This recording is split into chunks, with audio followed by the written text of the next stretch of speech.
HD Press Hausa, a tare da ni akwai Yusuf Abacha. Da farko muhimman kanun labaran.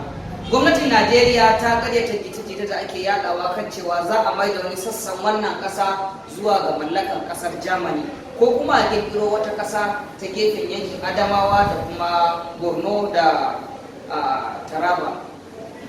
Ga Yusuf Abacha da cikakken labari.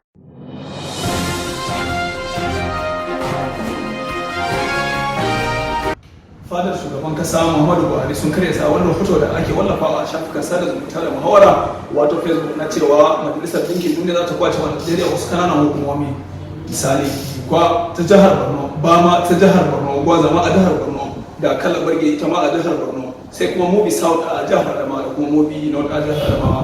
Haka zalika akwai Hong Song da kuma Shannon.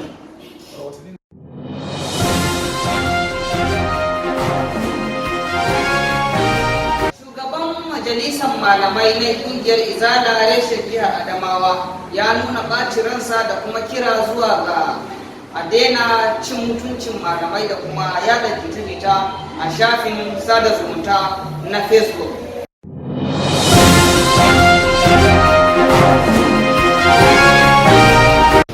Shugaban majalisar malamai na rashin jihar Adamawa Sheikh Ahmed ya nuna bacin ransa a fili lokacin da yake hudubarsa a masallacin Sinta da ke Kulera mu da ta jihar Adamawa. Sheikh Ahmed ya nuna bacin ransa yadda wasu na a da kafofin sada zumunta da muhawar na cin mutuncin shugabanni da kuma malamai a shafukan. Shehin malami ya kuma ɗan sokaci kan wasu ma'aurata ke ɗaukar fayafayen bidiyo na wallafawa a shafukan sada zumunta da nuna farin cikin su a shafin. Shehin da ya kira mutane da su ji ya da ita da kuma karya duk wanda ya wani abun makomar sa mutum.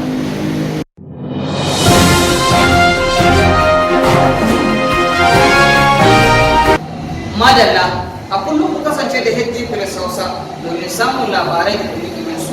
Ku kasance lafiya. Wassalamu.